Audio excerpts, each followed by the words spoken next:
Al-Fatihah. A'udzubillahi minasyaitonir rajim. Bismillahirrahmanirrahim.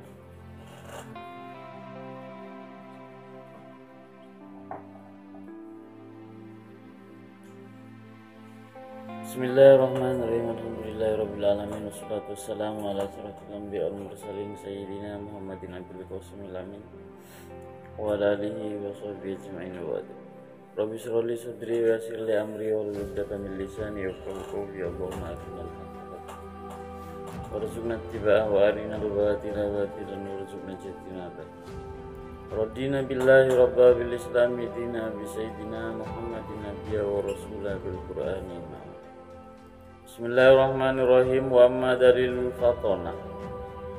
Adapun bukti sifat fatonah, sifat terakhirnya Rasul, sifat wajib yang terakhir ini. Makna fatonah adalah al-hadku. Hadku artinya cerdas.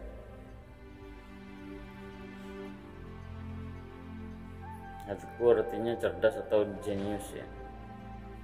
Lahum bagi para rasul alaihimussalatu wassalam. Apa buktinya? Fali'annahum lawin tafaqat anhum, law intafat anhum al-fatonatu. Seandainya tidak ada, intafat maknanya tidak ada, seandainya tidak ada anhum dari para rasul apa al-fatonatu kecerdasan atau sifat fatonah. Seandainya para rasul itu tidak fatonah, tidak cerdas, lama qadaru ayyuqimu hujjatan alal khasmi. Lama qadaru pasti tidak akan sanggup. Lama qadaru pasti tidak akan sanggup siapa para rasul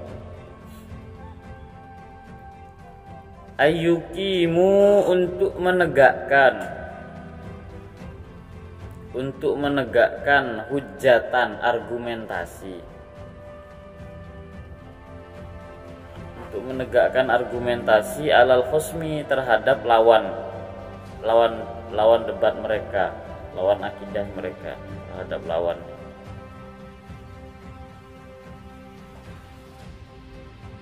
Seandainya para nabi itu tidak cerdas, pasti repot yang mau menghadapi siapa lawan debatnya.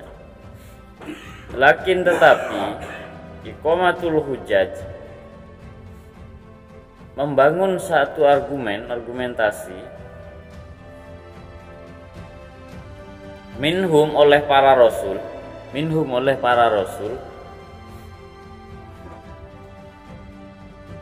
alal khosmi terhadap musuhnya atau lawannya,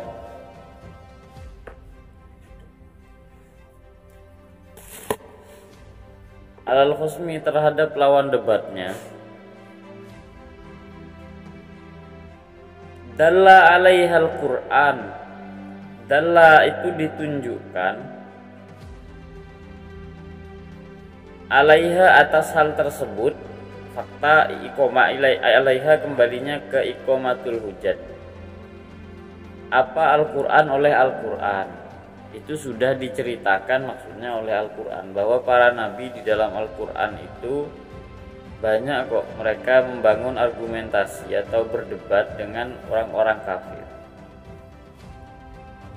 Fi ghairi wad'in, yang tidak hanya satu ayat, fi ghairi maudiin, di selain satu ayat, maksudnya itu tidak hanya satu ayat ya, bukan hanya satu atau dua ayat, memang yang bahas banyak ayat.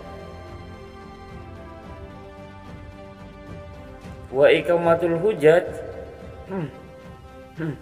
adapun membangun argumentasi, la takunu illa minal faton, tidak akan terjadi illa minal faton kecuali oleh orang-orang cerdas. Jadi membangun argumen itu adalah sifat atau karakteristik dari kecerdasan. Oke, kita lanjut dulu bacanya, kita selesaikan ini. Yang terakhir sifat jaisnya Nabi ya, cuma satu sifat jais. Wa amma dalilu jawazi wuqu'il a'radil basyariyah bihim. Adapun bukti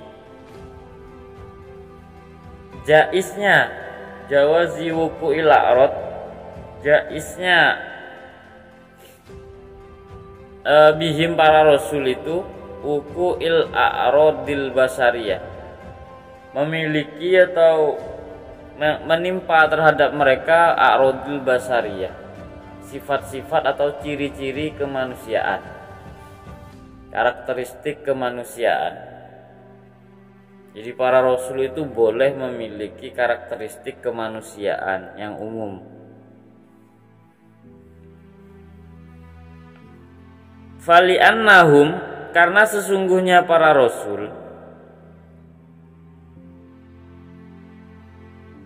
la yazaluna senantiasa atau selalu ya. Para rasul itu selalu yataroqqauna, selalu beranjak atau naik ya, yataroqqauna naik, fi maratibil aliyati, beranjak ke level yang luhur, ke level yang tinggi. Para nabi senantiasa beranjak ke level yang tinggi, senantiasa ada mereka itu di level yang tinggi. Sementara wa wuqu'ul a'rad bihim, adapun tertimpa sakit, wa wuqu'il a'rad bihim, tertimpa sakit, bihim kepada para rasul. Adapun tertimpa sakit atau terkena sakit para rasul itu masalah, misalnya ziyadatun fi maratibihim al-aliyati, itu akan menambah, ziyadah akan menambah fi maratibihim al-aliyati, level keluhuran mereka. Maratibihim derajat ya, derajat luhur mereka atau level derajat mereka. Jadi itu yang pertama ya, dikasih angka juga boleh itu. Kenapa harus ada sifat jaiz? Karena sifat jaiz ini menambah keluhuran atau kemuliaan bagi para rasul. Itu yang pertama, yaitu ziyadatan fi maratibihim al-aliyat, menambah level kemuliaan para rasul, itu satu. Yang kedua, sifat jaiz ini untuk apa? Wali ajli ayyatasalla bihim ghairuhu, wali ajli agar ayyatasalla meniru, agar meniru bihim terhadap para rasul. Siapa yang meniru? Ay ghairuhum, selain para rasul. Jadi adanya sifat jaiz ini tidak lain dan tidak bukan agar bisa ditiru oleh orang lain. Ini hikmah yang kedua ya. Fungsi yang kedua adanya sifat jaiz itu agar orang yang bukan rasul itu bisa meniru tindakan-tindakan para rasul.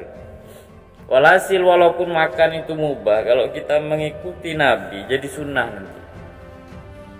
Kemudian yang ketiga, yang terakhir, wa ya'riful akil, dan akan sadar al-akilu, orang yang cerdas. Orang yang cerdas itu akan sadar annad dunya, bahwasanya dunia, laisad darul ajza, bukanlah tempat balasan. Bukanlah tempat balasan. Li ahbabihi, bagi para kekasih Allah Ta'ala. Dunia ini bukanlah tempat balasan untuk kekasih Allah Ta'ala. Karena laukanat darul ajza, darul jazain, seandainya dunia adalah tempat balasan, seandainya dunia adalah tempat balasan, darul jazain, li ahbabihi, bagi para kekasih Allah Ta'ala. Seandainya dunia adalah tempat balasan bagi para kekasih Allah, lama asobahum syai'un, lama pasti tidak akan menimpa hum kepada para rasul sayun apa sesuatu. Lama pasti tidak akan asobahum menimpa hum terhadap para rasul atau para kekasih Tuhan itu sayun apa sesuatu minat takaduratiha dari kesulitan-kesulitan duniawi. Seandainya memang alam ini, dunia kita ini adalah tempat balasan untuk kekasih Allah Ta'ala, pasti para rasul itu tidak akan ditimpa musibah ataupun bencana. Begitu. Sallallahu alaihi wasallam. Semoga Allah memberikan rahmat sholawat alaihim kepada para rasul, wasallam dan memberi keselamatan. Wa ala ra'isihim al-a'dham dan lebih-lebih terhadap pemimpin para rasul al-a'dham yang mulia. Lebih-lebih pemimpin para rasul yang mulia, yaitu Sayyidina Muhammad, yaitu Nabi Kanjeng Nabi Muhammad, tuan kita atau junjungan kita, yaitu Nabi Muhammad, wa ala alihi beserta keluarga Nabi, wa ashabihi dan para sahabat Nabi, wa ahli baitihi ajmain dan seluruh keluarga Nabi. Wa qad tamat al-khamsuna dan sudah rampung atau sempurna al-khamsuna 50 akidatan akidah. Sudah sempurna pembahasan kita tentang akidah. Bi adillatiha dengan argumen atau pembuktiannya.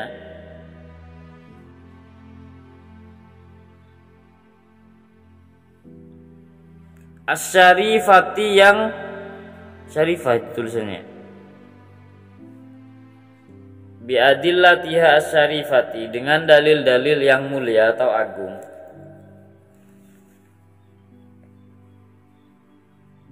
Apa itu? Linadkuru.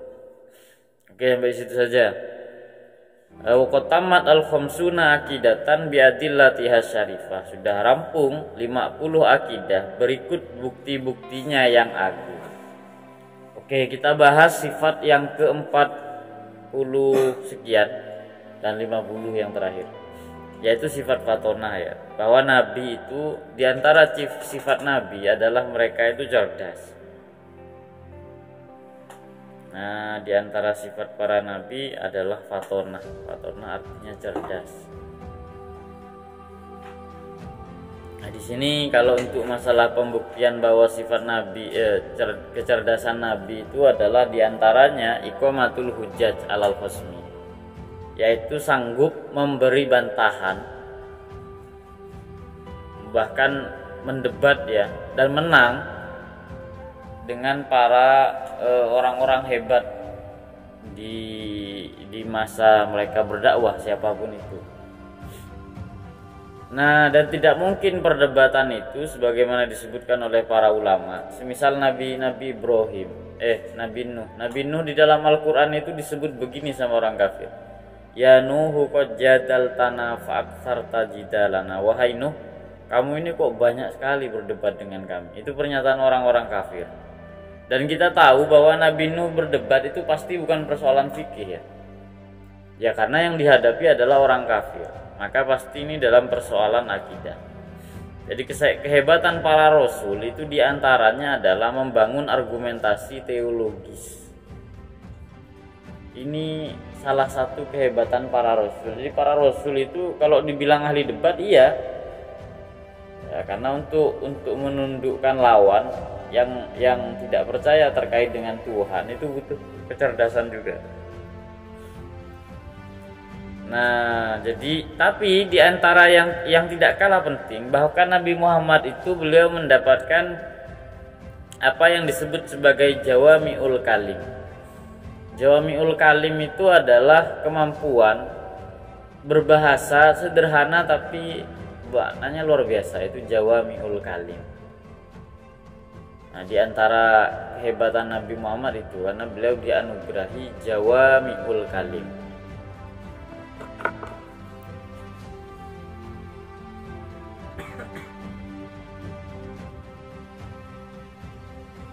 Jawami'ul kalim.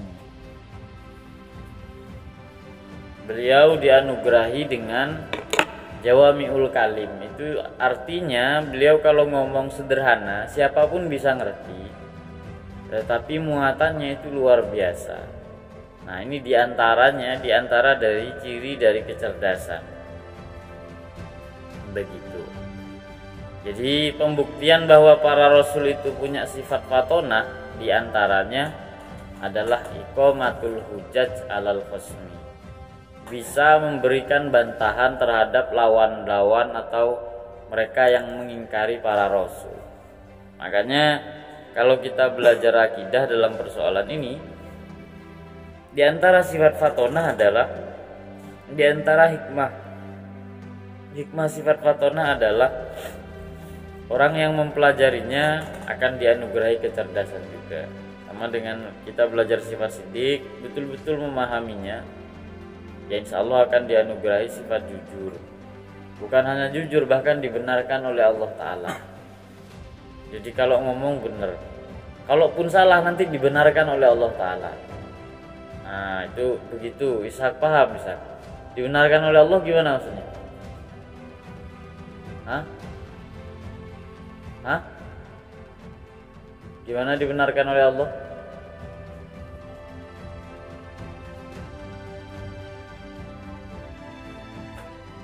Gimana? Jujur?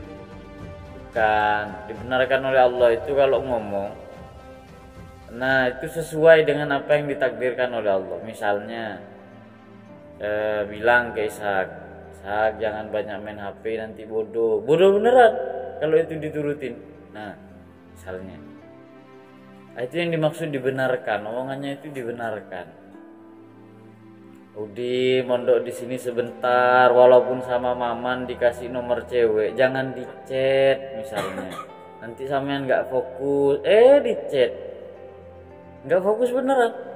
Begitu. Man, ngapain Udin diajak maksiat man? Udin yang minta apa sampean yang ngasih? Bagus. Paham Din? Cinta sama cinta.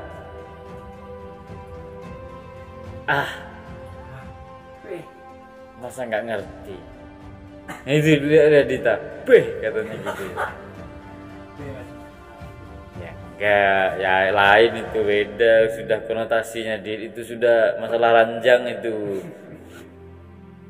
Gitu kan. Pas tahu kan bentuk kecemburuan Dita. Salah satu pelanggannya ada yang minggat. Sabar. Oke, tapi itu jadi yang dimaksud dengan dibenarkan oleh Allah Ta'ala itu omongannya dibenarkan dalam arti kayak tadi ya. Di antara barokah sifat siddiq. Makanya sifat siddiq ini apa ya? Luar biasa. Ini diantara karomah ada salah seorang wali. Suatu hari seorang wali itu diuji. Ini diantara cara Allah membenarkan. Jadi ada orang menyimpan sesuatu di dalam wadah, lalu ditanya ke 3 orang. Ini apa ini di wadah ini? Pertama yang ditanya adalah orang-orang yang memiliki level istidraj. Mereka yang seperti dukun. Jadi di dalam wadah tersebut itu diisi ayam. Bunyinya masih kedengaran. Lalu bagi orang yang istidraj, dia masih memanggil jin dan bilang, "Oh, ini isi dalam kotak ini adalah ayam," katanya begitu. Lalu ditanya kepada orang yang alim. Ditanya ke orang yang alim, "Wahai Pak Alim, ini apa isi di kotak ini?" Nah, karena dia alim, maka dia menganalisis berdasarkan pengetahuannya, mulai dari sisi suara, kemudian dari sisi ilmu falak dan lain sebagainya, dan dia berumus akhirnya, oh ini ayam ini. Begitu. Dan terakhir yang didatangkan adalah orang-orang yang bernuansa, orang yang dekat dengan Allah Ta'ala ya, para wali lah kalau kita menyebutnya seperti itu. Lalu ditanya ke si wali tadi, Pak, ini di dalam kotak ini isinya apa? Ya kalau suara memang ayam memang. Terus si wali bilang, itu isinya ular gitu. Artinya jawaban di antara yang tiga ini yang salah punya si wali. Lalu ketika dibuka ternyata itu jadi ular semua. Nah ini yang saya maksud dengan dibenarkan. Jadi omongannya itu malah dibenarkan oleh Allah Ta'ala. Dia bilang jadi ular, ya ular.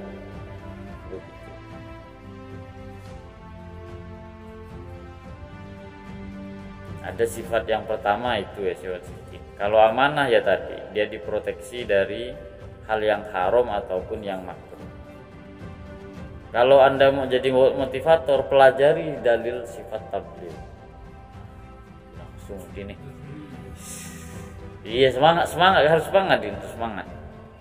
Jadi sifat tabligh. Jangan lupa ya, tabligh itu setelah amanah. Sebelum amanah ada siddiq. Jadi itu tahapan nanti itu.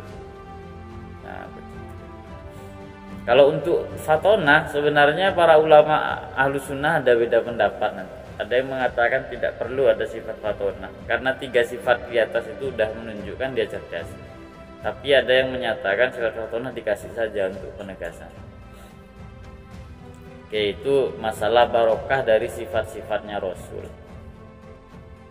Oke, dan yang terakhir kita akan membahas yang ke-50, yaitu aradul basariyah, sifat-sifat manusiawi yang itu juga dimiliki oleh para nabi. Nah, di sini disebutkan 3 alasan kenapa para rasul itu pasti memiliki sifat-sifat yang bernuansa aradul basariyah, sifat-sifat manusiawi. Yang pertama adalah untuk menambah derajat mereka.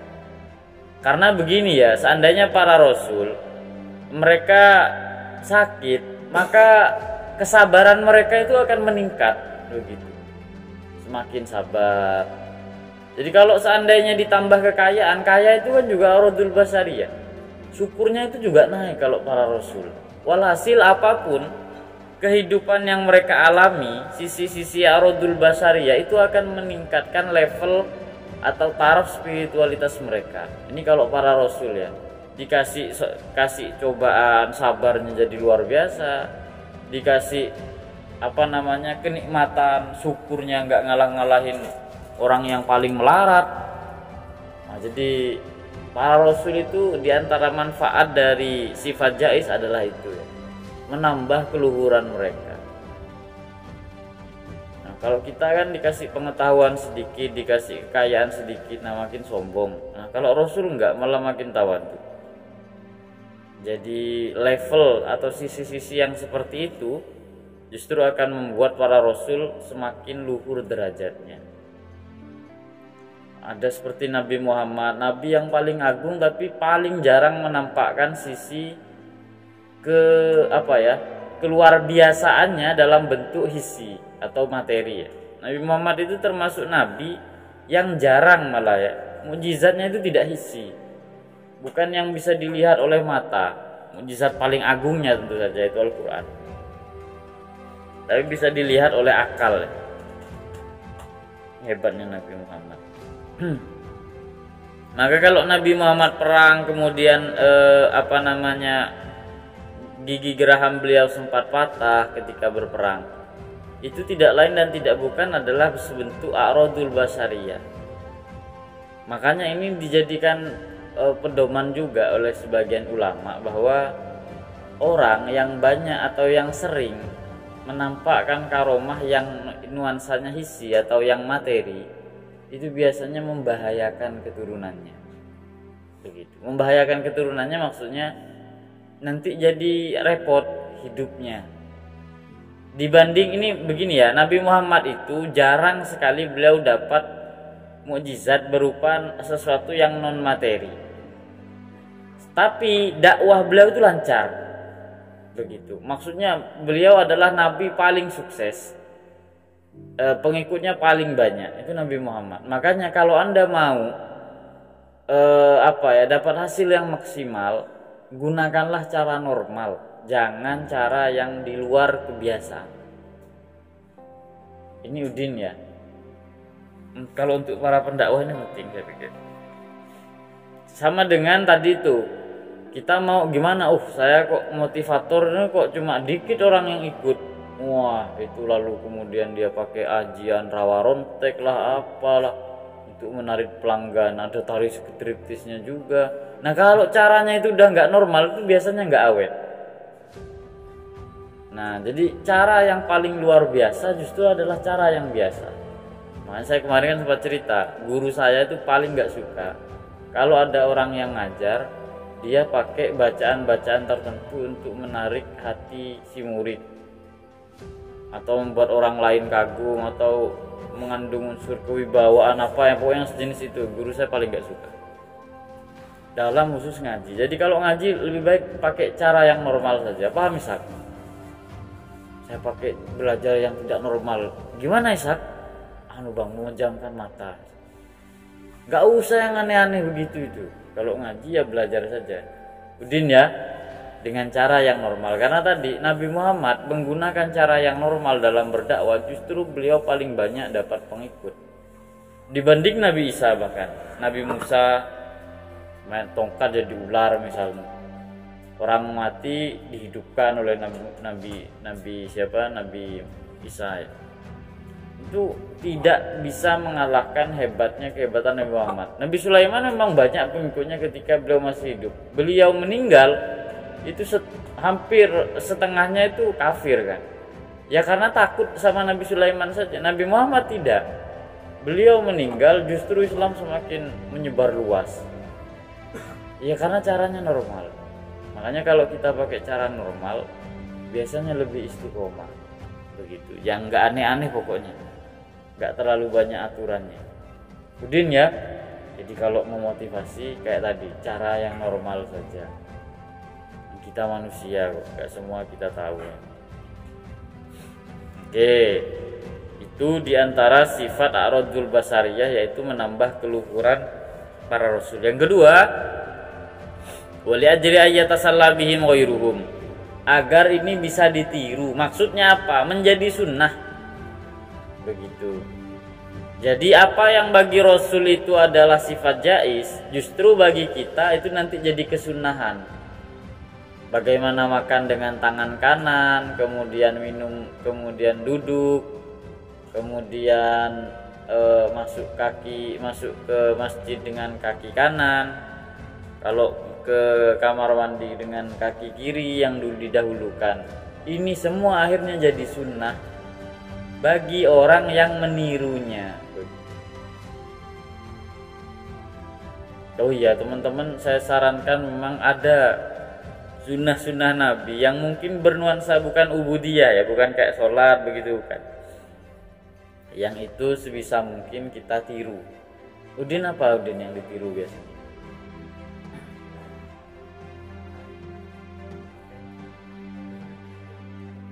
Oh, Zidan. Kebiasaan pakai sekalian kalau masuk WC ke kiri ya. Itu diterapkan yang sederhana gitu saja. Doanya apa Mas WC?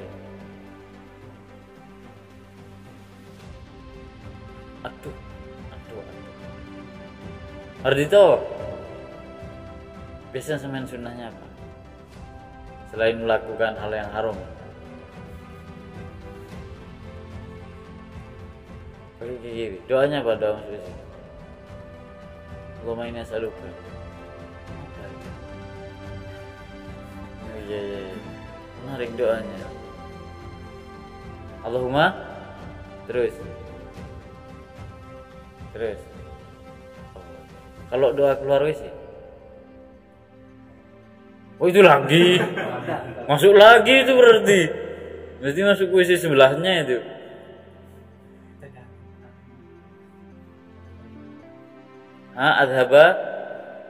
Adhaba. Wah, jangan buat sendiri doa itu. Alhamdulillah. Adhaba anni al-adha, yang sudah menghilangkan anni dariku al-adha, penyakit, wa afani, dan menyehatkanku. Makanya kalau doa itu artinya dibaca juga, biar ada gunanya ngaji nahwu itu. Iya, kalau ngaji nahwu, dipikir ngaji nahwu cuma untuk baca kitab, ya enggak. Misalnya doa sebelum tidur, bismikallahumma ahya wa amut misalnya, atau wa bismika amut. Kemudian ya doa-doa yang kayak begitu itu artinya direnungi juga. Gimana ngaji nahwu kok nggak tahu yang begitu? Ya, saya nyari ilmu yang begitu-begitu itu, keluar dari rumah, masuk ke tempat-tempat baik atau menuju tempat yang baik dengan kaki kanan duluan. Begitu Din ya. Kalau sampean kira-kira dari sini ke Jogja nanti pakai kaki kanan apa kiri duluan?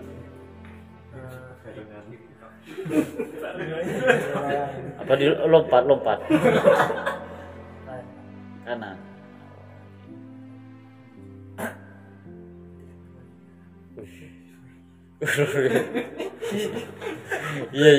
Iya, nggak apa-apa, betul. Berat.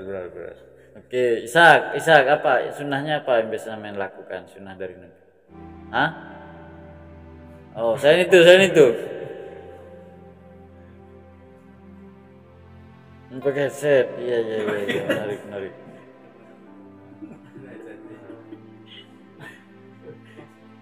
Hah? Tawasul? Kenapa? Enggak, Nabi enggak pernah tawasul dalam teknis seperti kita. Tapi kan Nabi itu tawasul juga, tapi tidak dengan teknis seperti itu. Selain itu, yang itu kan bernuansa ibadah jelas. Yang nuansanya keseharian, yang nuansanya lebih praktis. Kayak makan itu kan praktek. Hah?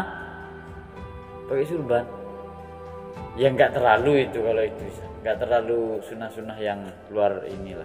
Enggak, selain itu, selain pakaian, kambing juga dikasih surban bisa, Ustaz.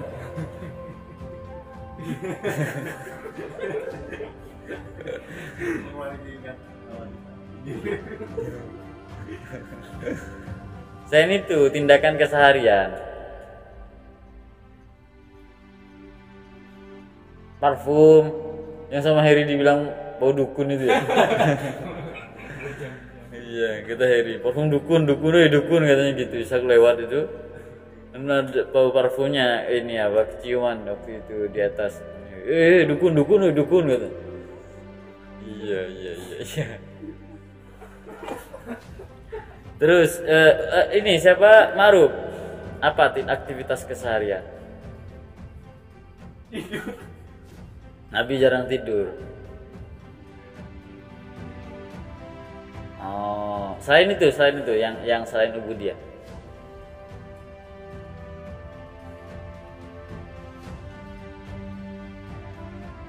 Oh, kalau tidur kalian nggak menghadap ke sisi ini, miring ya? Oh iya. Udin enggak, tengkurap ya? Iya. Di antara hal kalau saya pribadi yang saya suka, dari dulu saya suka pakai minyak rambut. Tapi yang bukan yang ini, yang bernuansa lebih alami. Karena Nabi itu senang meminyaki rambut. Ya banyak sih yang disenangi oleh Nabi, parfum. Pokoknya setidaknya ada hal tertentu yang kita niatkan memang untuk yang setidaknya ngikuti Nabi. Jadi walaupun ya bentuk yang sederhana dan paling mungkin kita tiru. Jadi enggak yang sampai level yang luar biasa. Kalau makan jangan cuma bismillah, tapi Allahumma barik lana fima razaqtana wa qina adzabannar. Cuma bismillah jarang lagi. Dan dengan PD-nya lagi kan. Itu kalau ingat. Kita ini gimana sih? Allahumma barik lana fima razaqtana. Tapi di antara doa yang sering dilupakan di antaranya memang makan kadang. Nah, kalau kenikmatan itu bahkan ya ketika Allah bicara kenikmatan dalam Al-Qur'an, yang Allah suruh ingat itu dalam masalah penyembelihan misalnya, pokoknya yang berhubungan dengan makanan. Itu yang Allah perintahkan apa? Wadhkurisma rabbik, ingatlah nama Tuhan. Jadi bukan ingat Tuhanmu, enggak. Karena Allah tahu kita kalau udah dapat kenikmatan ingat ke Allahnya itu repot. Cuma suruh ngomong saja namanya enggak apa-apa katanya. Itu betapa Allah itu tahu tentang kita ya. Jadi kalau makan, jadi kita bukan suruh husuk. Kalau nunggu husuk kapan makannya? Nyebut nama. Jadi wadhkurisma, nama itu maksudnya adalah membaca saja.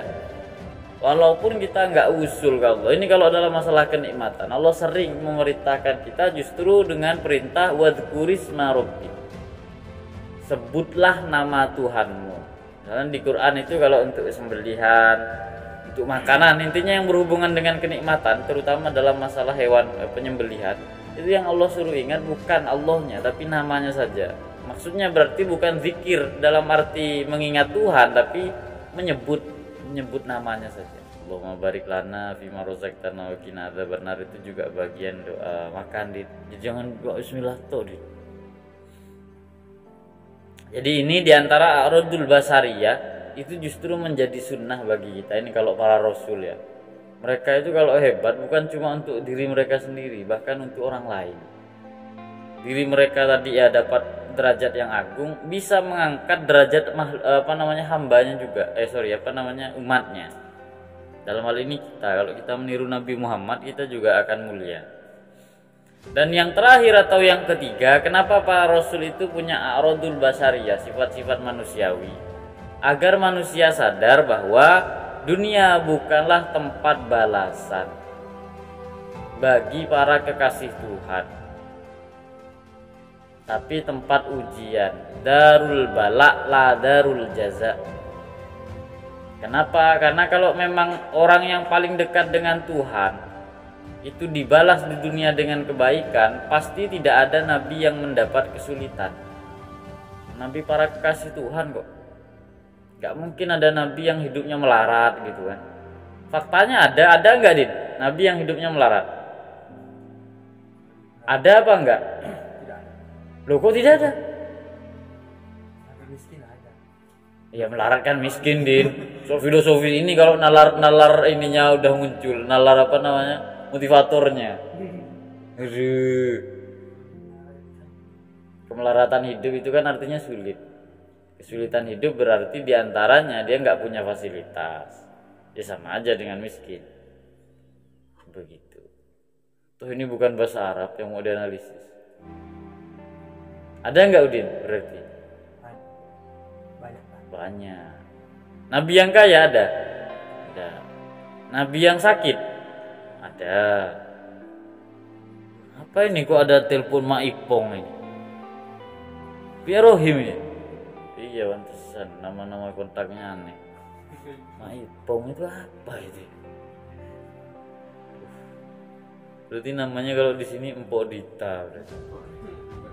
Empok Dita.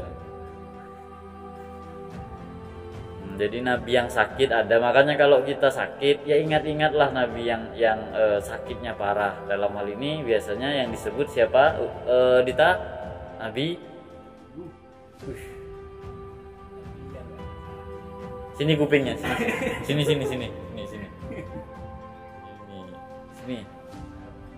Sini.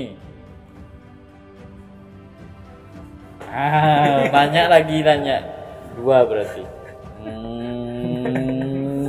Jangan nakal. Dijawab beneran. Nabi siapa? Zidan. Nabi siapa Zidan? Yang sakitnya agak parah. Bukan agak sih, parah.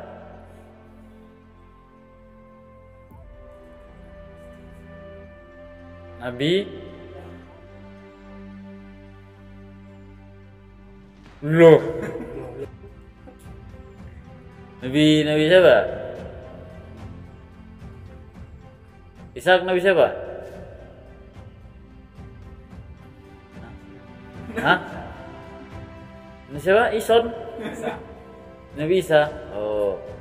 Lu. Saya. Sini dulu kupingnya. Enggak salah ngomong. Sampean bukan nabi. Saya katanya. Maksudnya Mau jawab kan? Iya, saya cuma tadi karena salah menjawab. Cuman kan niatnya udah bener. Cuma karena salah tetap kena hukum. Satu had barusan ini. Apa? Siapa?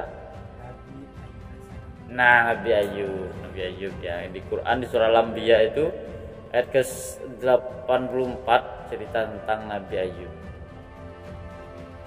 Jadi Nabi Ayub adalah nabi yang sakitnya parah sekali. Tapi Nabi Ayub itu, ini diantara hikmah ya, Nabi Ayub itu menikah dengan Siti Rohmah. Siti Rohmah adalah putri dari Nabi Yusuf alaihissalam. Makanya diantara, ini jarang diceritakan ya, cerita saya. Jarang ceritain orang-orang. Saya ceritakan buat kalian. Jadi Nabi Ayub ini menikah dengan Siti Rohmah binti Yusuf alaihissalam.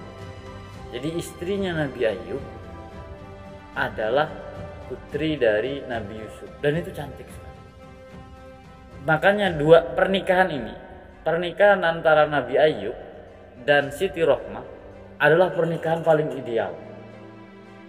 Yang satu putrinya Nabi, yang satu adalah Nabi, malah Nabi Ayub. Nabi Ayub adalah seorang yang sukses dalam masalah materi. Orang yang kaya sekali Nabi Ayub itu. Kemudian Siti Rohmah itu putri raja, otomatis kita tahu bagaimana hartanya. Jadi dalam masalah paras keduanya sama. Yang satu putrinya Nabi Yusuf, wah ini pasti cantiknya luar biasa. Yang satu memang Nabi Ayub yang dianugerahi juga ketampanan. Makanya ini bisa dibilang pernikahan yang dalam tanda kutip paling sempurna. Mulai dari derajatnya, status sosialnya, yang satu nabi, yang satu anaknya nabi. Yang satu orang tokoh yang luar biasa, yang satu juga sama. Yang satu cantik, yang satu sangat tampan. Makanya pernikahan yang terlalu ideal di antara ininya. Tapi ini sunatullah ya, artinya enggak semuanya akan mengalami itu, tapi kebanyakan ujiannya berat. Justru ujiannya berat. Di antaranya tadi Nabi Ayub itu punya anak, habis itu anaknya meninggal semua karena dihasut oleh setan itu kan. Bilang ke Allah Ta'ala, ini beberapa cerita tapi ya Rafes. Nabi Ayub ini sabar ya karena banyak harta, coba hartanya enggak ada, tiba-tiba jadi miskin. Habis itu ini karena masih punya anak ini, coba anaknya nggak ada, mati semua. Ini Nabi Ayub karena sehat ini, coba beliau sakit, pasti dia nggak akan taat kalau taat sakit. Itu luar biasa.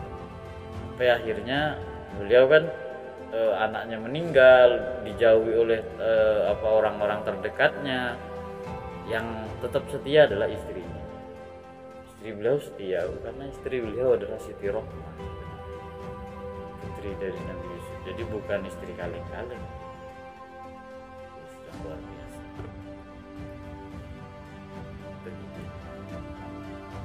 Makanya sewaktu Nabi Ayub itu diminta berdoa untuk kesembuhan kalau mau, suruh disembuhkan, beliau itu sama istrinya disarankan berdoa ke Allah Ta'ala biar penyakitnya sembuh. Beliau masih ngitung, saya dulu sehat itu 70 tahun, ini saya sakit baru 65 tahun lah misalnya, nantilah 5 tahun lagi saya baru keluar.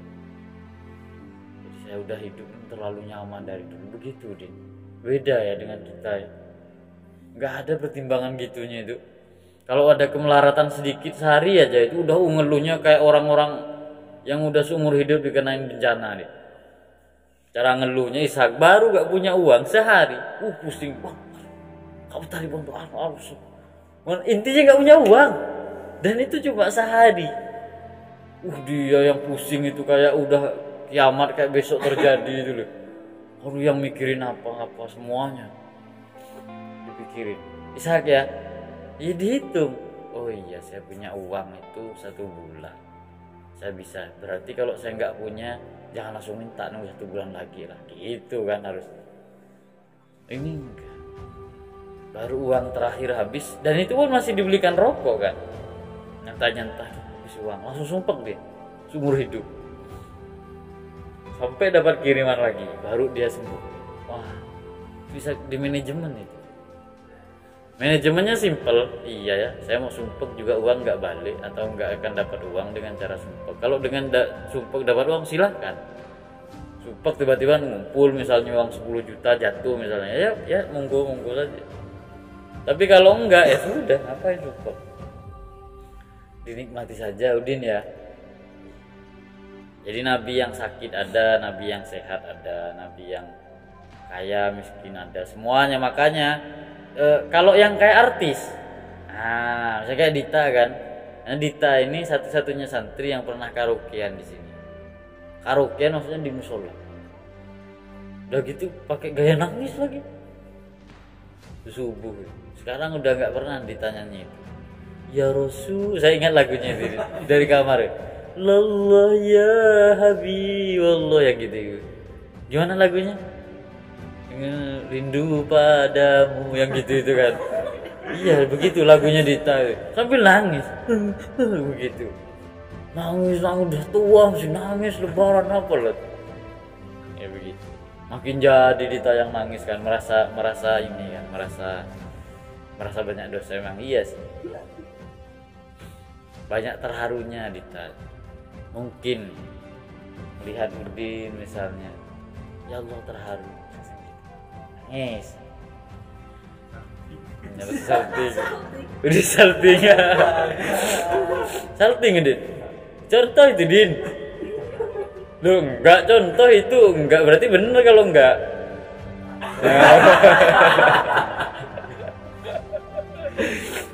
Iya. Begitu Din ya. Nah, seandainya ada kita yang membanggakan suara. Nah, suara Nabi Daud itu lebih istimewa. Kalau beliau ngomong atau beliau membaca tasbih, gunung itu ikut begitu. Bahkan burung-burung itu menikmati tasbihnya Nabi Daud. Artinya suara siapa atau artis siapa yang bisa selevel beliau? Ketampanan nggak ada yang menang sama Nabi Yusuf. Kemudian apalagi ya, masalah fakir juga sudah. Bisa mengendalikan makhluk-makhluk lain, nggak ada yang menang dengan Nabi Sulaiman. Faktanya mereka dengan semua kelebihan ataupun tadi yang kita anggap sebagai kurang, itu lo masih beriman ke Allah Ta'ala. Lo kita yang kaya nggak kayak Nabi Sulaiman, yang tampan nggak kayak Nabi Yusuf, suara nggak kayak Nabi Daud, apalagi suara kayak Udin. Kemudian tidak sempat sakit juga seberat Nabi Ayub. Lo kok tiba-tiba nggak mau beriman sama Tuhan, itu gimana logikanya? Kan konyol sekali menurut saya. Tidak beriman kepada Tuhan hanya gara-gara hal yang nuansanya aksidental. Para nabi soalnya lebih parah. Makanya kenapa 25 nabi ini dianggap cukup kalau kita tahu dengan 25 nabi. Karena ya ujian manusia nggak jauh-jauh dari itu kok. Di antara 25 nabi itu. Jadi nggak akan jauh-jauh dari itu. Kalau nggak akan jauh-jauh dari itu, ya adanya 25 nabi ini udah cukup bagi kita untuk ditiru dan diteladani. Oke, jadi poin yang terakhir ini, adanya sifat a'radul basariyah seperti sakit dan lain sebagainya, kaya, miskin, itu agar kita memahami bahwa memang berarti dunia ini bukan tempat balasan. Faktanya para nabi saja tidak dijamin hidup yang baik dalam arti fasilitasnya lengkap. Kita yang bukan para nabi harus ngotot begitu. Nah, itu yang perlu dipahami. Begitu Din ya. Ya waqad tamat al-khamsuna aqidatan bi adillatiha asy-syarifah. Oke, hari ini sudah selesai 50 akidah, berikut dalil-dalilnya. Oke, sampai di sini ada problem yang lain sebelum kita sudahi? Ada, kita sudah. Oke, demikian kurang lebihnya.